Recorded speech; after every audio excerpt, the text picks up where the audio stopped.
সামনেই জন্মাষ্টমী, আর আমার বাড়িতেও আছে একটা ছোট্ট দুষ্টু গোপাল। আর তার কথাই মাথা রেখে আজকের এই ছবি আঁকা শুরু। তো আজকে আমি আঁকছি মা যশোদা আর আমাদের সবার প্রিয় গোপাল। জানো, এখন মনে হচ্ছে যে যেরকম আমরা সাঁতার কাটা ভুলি না, আমরা সাইকেল চালানো ভুলি না, সেরকম ছবি আঁকাও হয়তো আমরা ভুলে যাই না। একবার মানুষ কোনো জিনিস যদি শিখে নেয়, তাহলে সেটা অনেক অনেক বছর পরও যদি তুমি আবার শুরু করো, তো ঠিকই তোমার মনে পড়ে যাবে।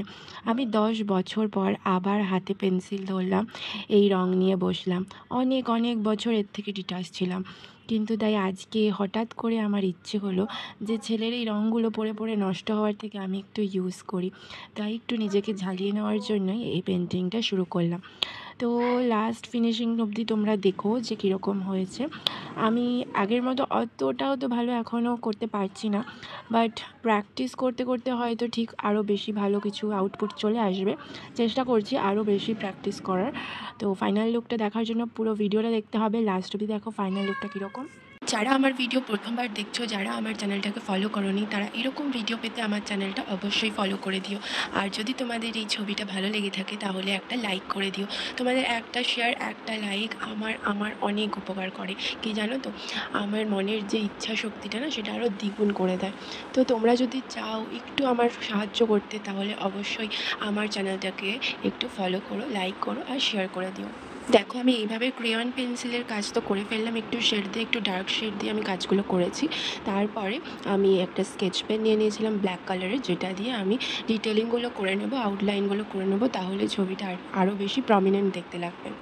এখন তো এআই এর যুগ, হাতে আঁকার এখন ট্রেন্ডটা ধীরে ধীরে চলে যাচ্ছে। সবাই এখন শুধু অনলাইনে গুগলে গিয়ে এআইকে বলছে, আর এআই সব কিছু তৈরি করে হাতের কাছে দিয়ে দিচ্ছে। বাট সত্যি কথা বলতে, যতই আমাদের দুনিয়াতে এইসব রোবোটিক জিনিস চলে আসুক না কেন, হাতের কাজের গুরুত্ব, হাতের কাজের মূল্য কোনোদিনও কিন্তু কমবে না। যারা আর্টিস্ট হয় তারা কিন্তু কোনোদিনও বিলুপ্ত হবে না। আর এই যে এআই, যারা এআই তৈরি করেছে, তারাও কিন্তু একটা আর্টিস্ট। তারাও কিন্তু প্রত্যেকটা কমেন্ট এআইকে শিখিয়ে পড়িয়ে দিয়েছে, তারপরেই কিন্তু সে সেইগুলো প্রপার ওয়েতে করতে পারছে।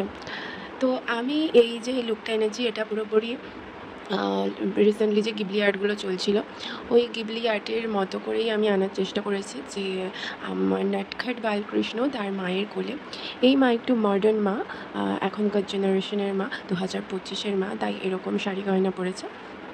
সেই জন্য এরকম একটা আমি লুক ক্রিয়েট করেছি। মা যখন খুব কষ্টে আছে, তখন এই ছোট্ট সোনা এসে মাকে বলছে যে, মা তুমি চিন্তা করো না, আমি তো তোমার পাশে আছি, আমি আছি। এই কথাটা শুনে মায়ের সেই দুঃখী ভরা মুখটা আনন্দে হি হি করে ওঠে। এই যে খুশি যে তার সন্তান অন্তত তার কাছে আছে, এটাই সব থেকে বড় পাওয়া। তো তোমাদের আজকের থিমটা কেমন লেগেছে জানিও, আর নেক্সট ভিডিওতে তোমরা আর কীরকম টাইপের ছবি দেখতে চাও আমাকে সেটাও জানিও। সবাই ভালো থেকো, সুস্থ থেকো, আবার পরের ভিডিওতে দেখা হচ্ছে। আজকের মতো টাটা।